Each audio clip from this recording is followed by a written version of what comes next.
First, we invite Philip Smith up, the firstborn son and the former vice president of Alexander and Alexander.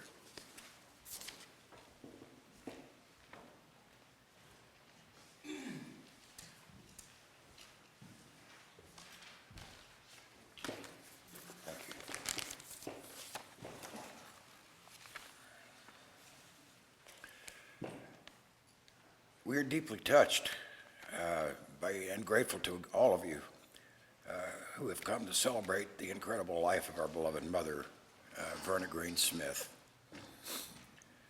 Several years ago, my brother Al wrote about Mother saying, she set an impossible example.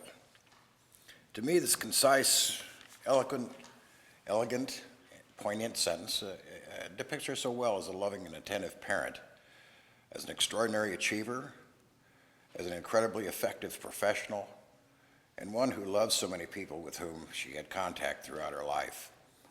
If she loved you, you knew it and loved her right back.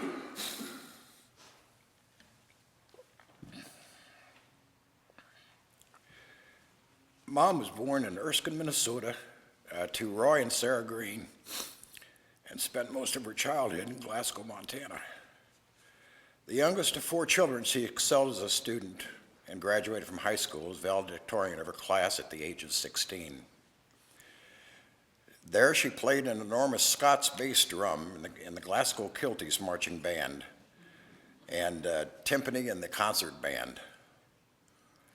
Watching her march down the field at the gridiron, carrying that enormous drum at a diminutive height of 5'2", while flourishing, twirling, and crisscrossing her sheepskin-covered drumsticks must have been a remarkable sight. And to me, symbolizes the thread which has become her hallmark of her life, excelling by achieving the remarkable. She worked her way through college at the University of Montana, earning a Bachelor of Arts in Journalism at the age of 20, and was named Outstanding Alumnus many years later. After working as a newspaper reporter at the Great Falls Tribune and the Glasgow Courier for a couple of years, she and Dad were married in 1942. During her time with the Glasgow Courier, she earned a pilot's license flying a bi-wing open cockpit Aeronca trainer, wearing a leather pilot's skull cap and goggles. On the day she performed her solo flight, she invited her father to come to the airfield and watch. His response was, "I'm not going to watch you kill yourself." Undaunted, she took off and circled the airfield. After a few rounds of flying the pattern, which is what you do around an airport, you have an oval flight pattern, her instructor began to wave at her with both hands overhead in that sort of a crisscross fashion. Flattered that he was waving to acknowledge she was doing a fine job, she wagged her wings like this in an answering wave, and made successive trips around the field, each time returning her instructor's waves by wagging her wings again, until she suspected that his waves might have meant enough already to land the airplane. Even though her father was afraid for her safety, and her instructor,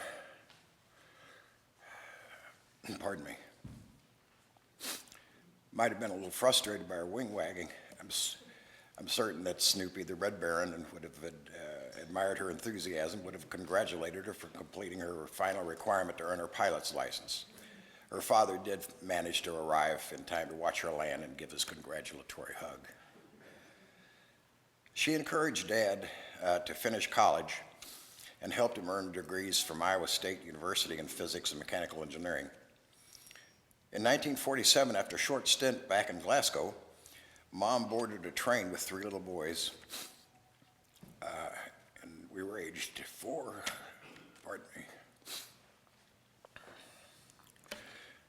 2 and a half, and 1. And we joined Dad, who had found work in St. Louis in the Defense Division of Emerson Electric. During our younger childhood, she managed to edit a small weekly tabloid called the Community News, down on Woodson Road.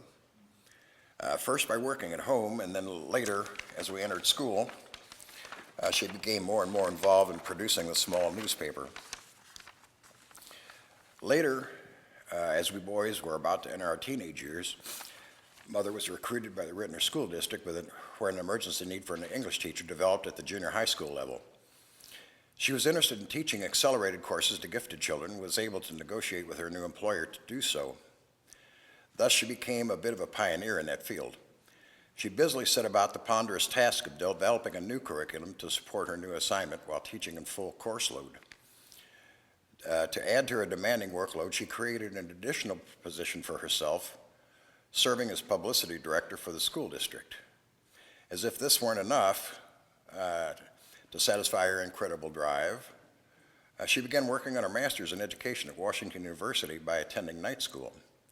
All of this while beautifully performing the traditional roles of wife and mother, preparing fully balanced meals every evening for her diabetic husband and 3 ravenous teenagers, doing the laundry and cleaning the house and all the other mundane things, and never missing a beat. She seemed equally as amazing. Frankly, she accomplished all this without this unbelievable workload, never compromising her demeanor. She seemed to just glide through in her sustained, demanding responsibilities without revealing any stressful behavior at all. She attended our Little League baseball games and scouting events, PTA meetings, and she did it with a graceful aplomb as though she had no work burden at all.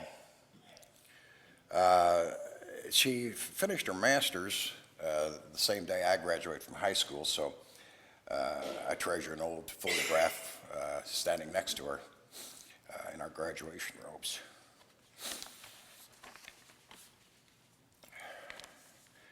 During the 60s, she accepted an offer from an educational laboratory named Semerel, later renamed to McRel. This was an organization dedicated to developing new methods of teaching. When she left the Rittner School District, she was replaced with 3 people, ultimately: an English teacher, a publicity director, and an assistant publicity director. One of them was here, I noticed. Concurrently, she earned a PhD in education from St. Louis University. Why not? In addition to her development and public information responsibilities, she was very effective at obtaining funding for Semerel through the U.S. Department of Education, the U.S. Senate, U.S. Congress, and Rockefeller Foundation, particularly through Senator Mike Mansfield, a former professor of hers at the University of Montana, and what was the fellow's name? John Danforth, another senator, and David Rockefeller Jr. through the Rockefeller Foundation. After she retired, Mother worked as a volunteer for OASIS.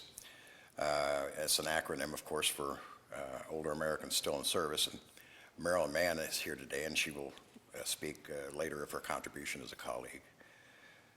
She topped this off by participating as an Olympic torchbearer at the age of 77, as the torch made its way to the 1996 Olympics in Atlanta. Up until about the age of 90, she was still receiving local, regional, state, national awards and accolades for her contributions in education and journalism, notably among them recognition from Stanford University and University of Montana. In the middle of her career, she was presented with a round gold pin by Helen Gurley Brown, managing editor of Ladies' Home Journal. Engraved on his face was the inscription. The inscription read, "Never underestimate the power of a woman."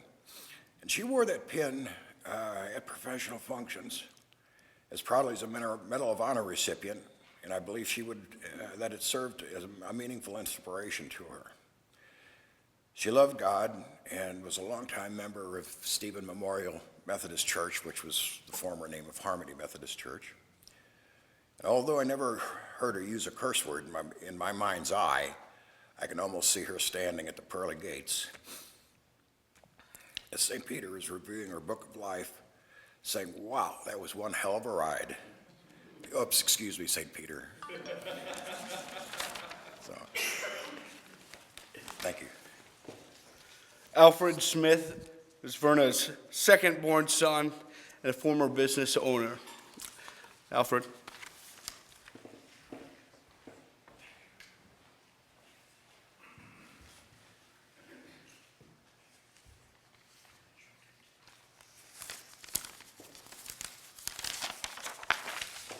I'd like to thank all of you for coming. I know Mom would have appreciated so much to see all of you here. I know that many of you knew Verna through professional association. Some knew her through the church, as a neighbor, a relative, or a personal friend. In our younger years, my brothers and I knew her only as Mom. We, of course, took her for granted in every way a child can take a parent for granted, such as her love for us and her intense involvement in our lives during our growing years. She always encouraged us to try new things, that we could be anyone we decided to be. To that end, she looked for any budding interest and made the development of that interest available to us. Noodling around on the piano in the basement, piano lessons in a flash. Shuffling and spinning around on the kitchen floor, dance lessons.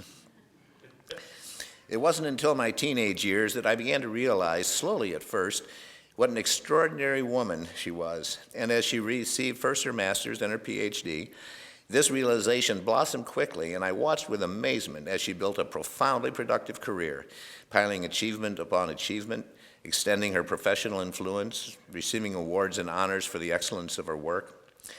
And this excellence informed every aspect of her life. After she sold her house, she lived independently for quite a few years at the Brentmore Retirement Community and did quite well there. As we were moving her in, one of the residents, Jean, a retired teacher from the Normandy School District, came up to her and said, "You're Verna Smith, aren't you?" "Well, yes, I am," Mom replied. An intense conversation between those two followed, and a new friendship was instantly born. That was Mom. But several years ago, it became apparent that she would one day need help. So I began rehabbing my son's bedroom for her. No easy task. But by the summer of 2013, it was completely ready to receive her. "Mom," I said, "come out to California and live with me." But she resisted. She did have a stubborn streak, and nobody was going to tell her what to do. In December 23, she contracted a nearly fatal infection. My daughter Tracy, the next speaker, intervened and forced her to get the medical attention she needed. I gave her a month to recover, then came to St. Louis in January 2014 to take her to live with me and my wife in California. And there she spent the rest of her life, at home with family.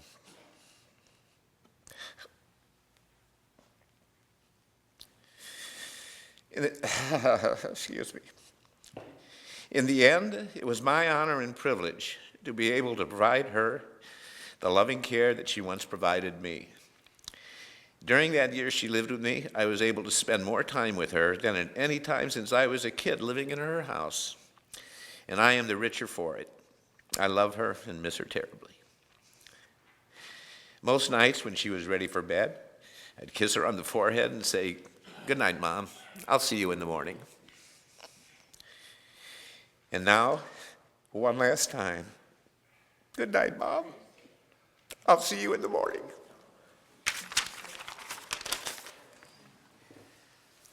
Tracy Smith is Verna's firstborn grandchild. She was a transitional caregiver for Verna. She holds a master's in education and is a strings teacher at Rockwood School District.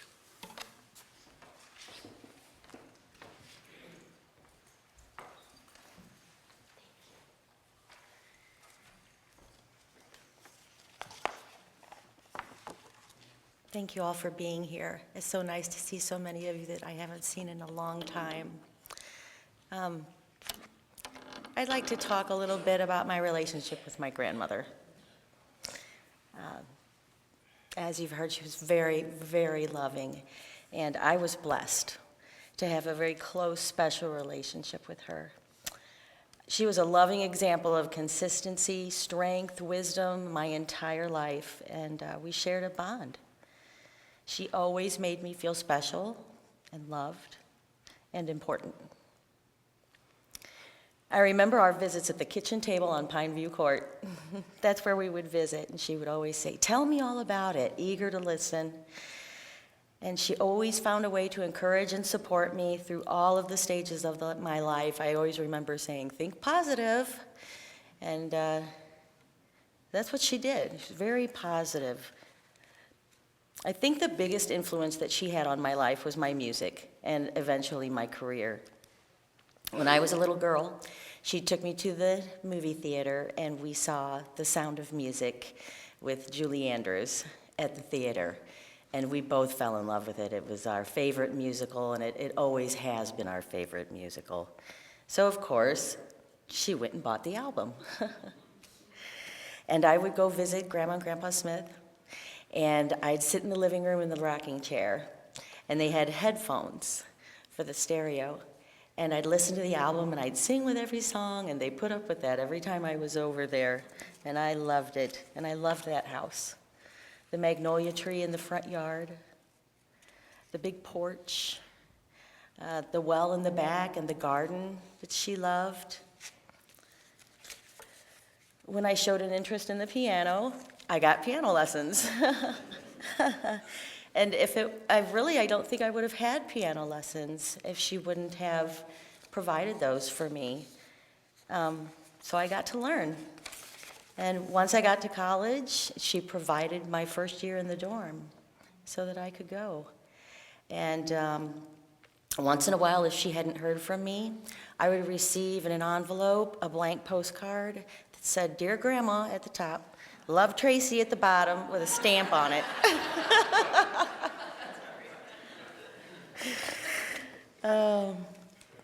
At my senior recital at SEMO, she was there. When I received a degree from Mizzou, she was there. During my student teaching, I got to live with her. I stayed with her, and she encouraged me all the way through my student teaching. As a reward for my degree at Mizzou, she took me on a trip to Paris and London, and it was amazing. And of course, we saw everything and went everywhere. And I have the best memories of that. I could barely keep up with her, and she was in her 60s. And of course, when we got home, I received an annotated photo album of our trip, complete with the tickets and matchbooks and pictures, and I treasure that. She's always very, very good at keeping things like that. When I got a job teaching, she told me that she was proud of me. And I always wanted her to be proud of me. I so looked up to her. But if I wasn't sure how I was doing, I could just read the annual Christmas letter and see how many sentences I got. The more space you got in the annual Christmas letter, the better you did that year. I fondly remember we had season tickets to the St. Louis Symphony. She loved the symphony, was very active in St. Louis, and we would go on Sunday afternoons. It was perfect. We would go there at 3 o'clock and listen. And I remember we were seeing a piano soloist one time, and during the applause, there was a man behind us, and he was clapping and yelling, "Bravo!" And she turned around and she says, "Who are you, his brother?" She looked at me, she says, "I'm old, I can say anything I want." I have a son, Ryan, and when he was a newborn, again, she let us live with her, and we were talking last night, I think nearly every one of us in the family has lived with Grandma Smith at one point in our life. As we both got older, she eventually moved from her beloved home to the Brentmore, and I was blessed to finally get to be of some help to her and give her back just a little bit of what she had so freely given to me. Usually before we left, we'd watch Wheel of Fortune, and she'd tell me to call her when I got home. And when I left, she was up on the 5th floor. And when I would leave, she would stand out on her balcony to watch for me to go to my car. And we'd see each other, and she would wave we'd both wave and she'd blow a kiss. And so I wave and blow a kiss to my sweet Grandma Smith. I will miss her and I love her.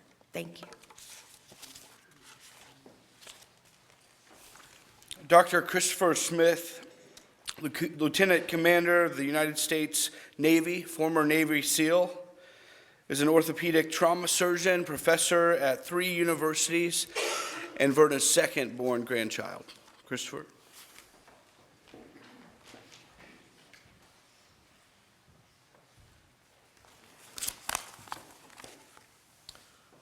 Thank you everyone for coming. I've really enjoyed rekindling old relationships and meeting new family members, and this is really special. Thank you. So this is going to be a little bit like Tracy's, my relationship with my Grandma Smith. I didn't live in the same city as Grandma, so we'd see her on holidays and sometimes in the summertime. But I remember going to Grandma's house as a kid and with my sister Stephanie, and we'd go look at her bell collection on her piano and her rock collection, and we'd play hide and go seek and up the back staircase in her kitchen, and we were certain the 3rd floor was haunted, so we didn't go up there. And then summertime, we'd come back and spend time at her neighbor Jane's pool and have a great time. And she inspired me quite a bit. As Tracy, she attended my every graduation I had. She was there, and it's just looking at her. I thought, she can do it. I can do it. So, really, always enjoyed her Christmas letters and updates in family history. So she was an excellent storyteller, as you all know. So I didn't ask her permission, but I'm going to read a little excerpt from one of her Christmas letters. This one's called The House.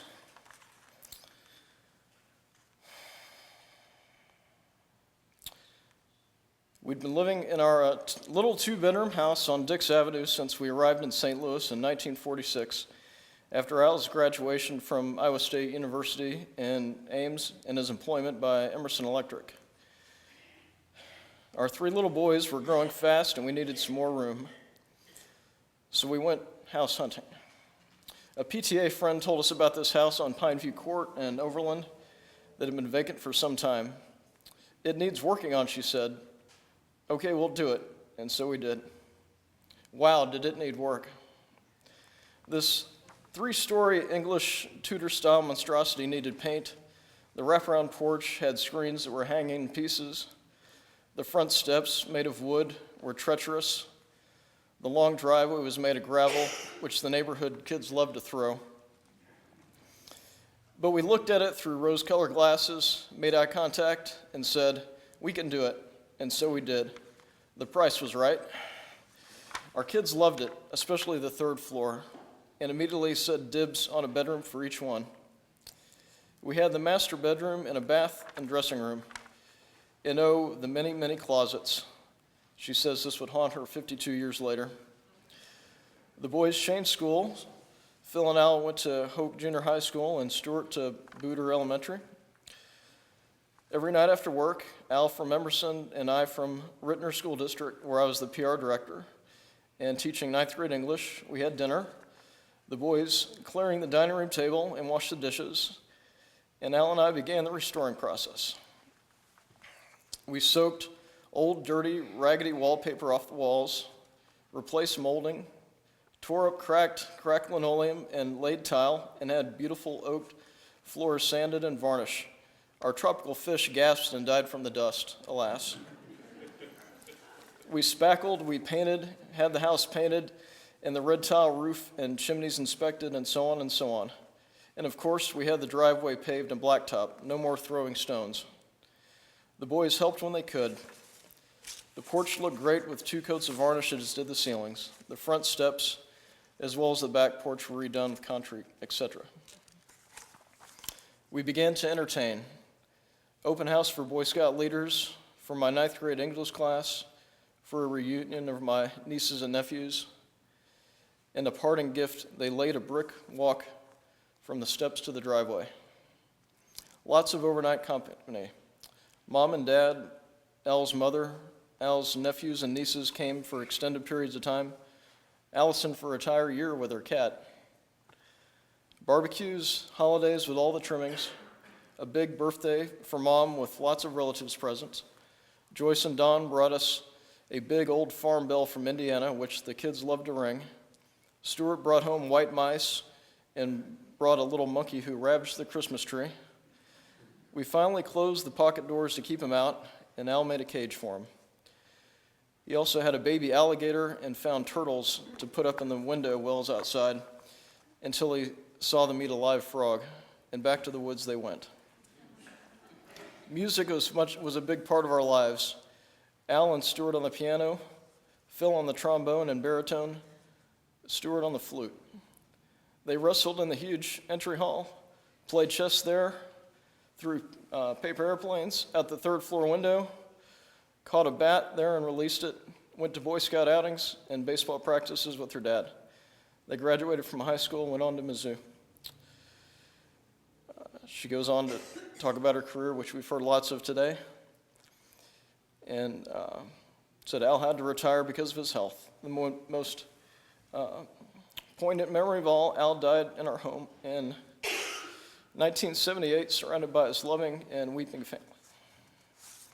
So I just want to share a little bit about the house.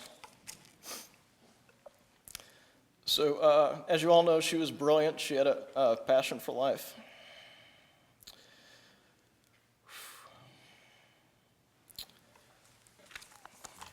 My daughter, Megan, reminds me of Grandma.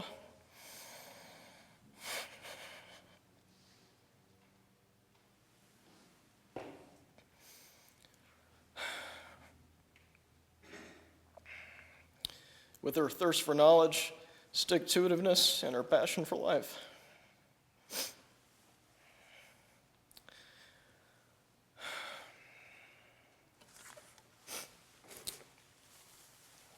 We are all better people for knowing her, and I feel honored and lucky to be her grandson.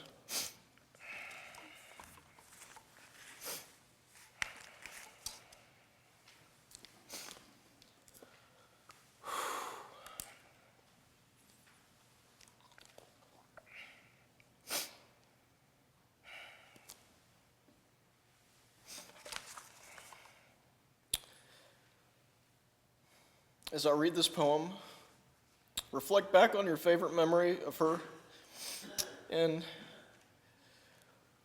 how she touched your life.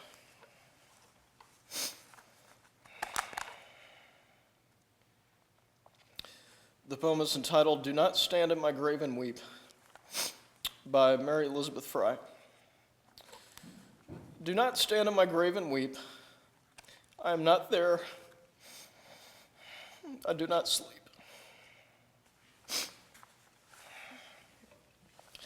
I'm the thousand winds that blow. I'm the diamonds in the snow. I'm the sunlight on ripened grain.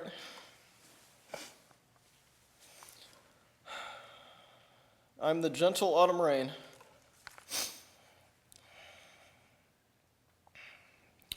As you awake with morning's hush, I am the swept-up flinging rush of quiet birds in circling flight.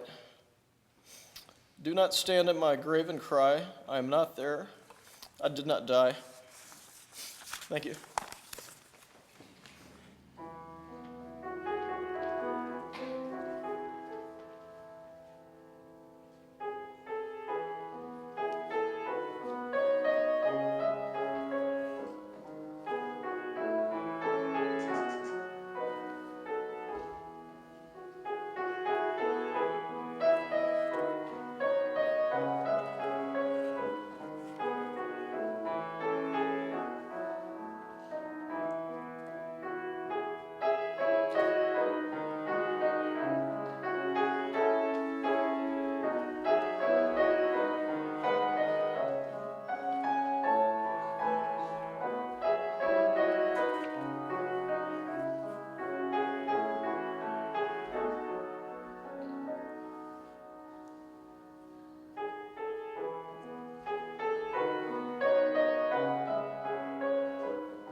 Delivering our eulogy today is Marilyn Mann, a dear friend of Verna's. The two worked closely together for many years. Marilyn Mann is the founder of Oasis, a social outreach to senior citizens that is now active in 50 cities. Marilyn.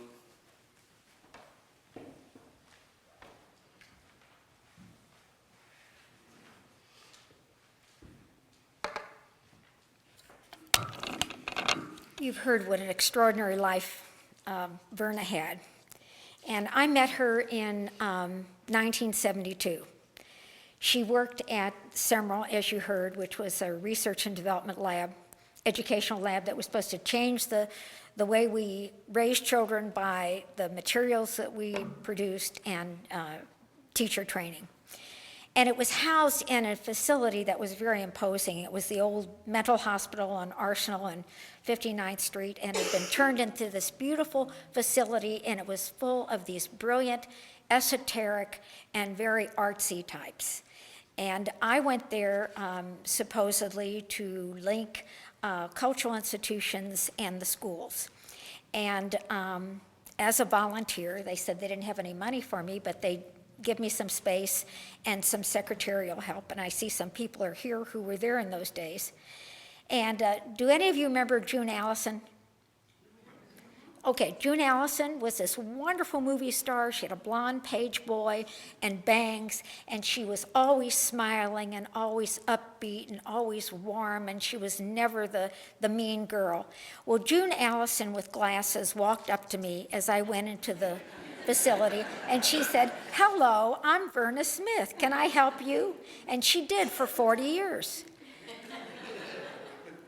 Verna was, as you all know, the most extraordinary person. She was the best cheerleader in the whole world. And she did everything for everyone in that facility, above and beyond what she was paid to do. And when I had my epiphany, and with my friend Margie May decided that the demographics of our society said, you've got to do something for people who are aging. We have to have some intellectual stimulation. We have to have some volunteer roles that are meaningful. We have to keep people well. The people at this wonderful laboratory were not at all interested. Those people are going to die. They're not contributing anything. And Marilyn, you're not spending your time here on that. And Verna said, "Oh, Marilyn, what a wonderful idea." Of course, this was Verna's response and to anything that anybody really wanted to do. Well, the lab closed in 1982 because the Reagan administration came in and felt that that money was not the best use. Verna spent a year researching, or rather archiving the materials, and I got the first grant for Oasis, and Verna said, "When I finish this job, I'll come and volunteer for you."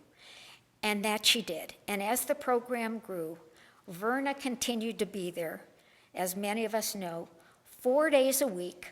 She did editing. She did letter writing. And she also participated in every new idea that we had.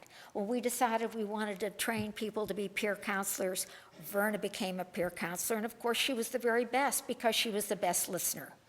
And when we decided that we wanted to do oral histories, Verna became somebody who could record oral histories. And of course, she was the best because she was the best listener and the most encouraging.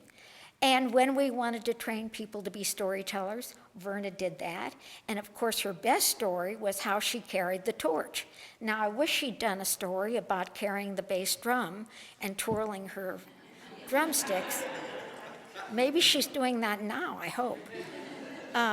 But she was there for us to hug us, to encourage us, to hold our hand during bad times. She brought vegetables from her garden, flowers from her garden, and everything that she had to give. She was the most inspiring person.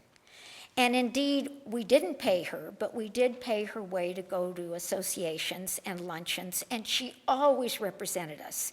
In fact, wherever she went, she'd go up to people who she thought were important and said, Marilyn Mann said to particularly say hello to you. Some of them I'd never heard of, never saw in my life. But they thought, how nice, Marilyn Mann wants to know me. But she did this for all of us, for everyone. She had this sense of grace and generosity and enthusiasm that was so infectious. And there's one other thing I have to tell you, and that is we had a tradition that every time somebody in Oasis had a birthday, there was a cake and there was a song. And the song was composed by Verna, specially for that person, to some popular tune. I remember someone who'd done our Russian project for the Endowment for the Humanities was leaving to move to Atlanta. And so the song began, Anne is leaving, and we're grieving. You get the message. But everyone had a song, and I have a big drawer full of these marvelous songs. And sometimes on a spur of the moment, I'd say, Verna, I just remembered so-and-so has a birthday, and she'd go, oh, but she did it. I think, I didn't know that I was to leave a message, but I think the message that I have and the people who worked with her and who knew her all these years got that it is not what you have in life that's important, but what you do with what you have and what you give to others. And Oasis was all about quality of life as we all age. And Verna was the most incredible role model for that because she was ageless and she was loving and she was giving of her talents, her time, and herself. And none of us who knew her will ever forget her. And I think it was, I don't know, Phil or Al who talked about her going to the pearly gates with St. Peter's. And I have a feeling that St. Peter said, Verna, we have somebody's got a birthday, and she's composing a song to her favorite tune. You picked a fine time to leave me, Lucille.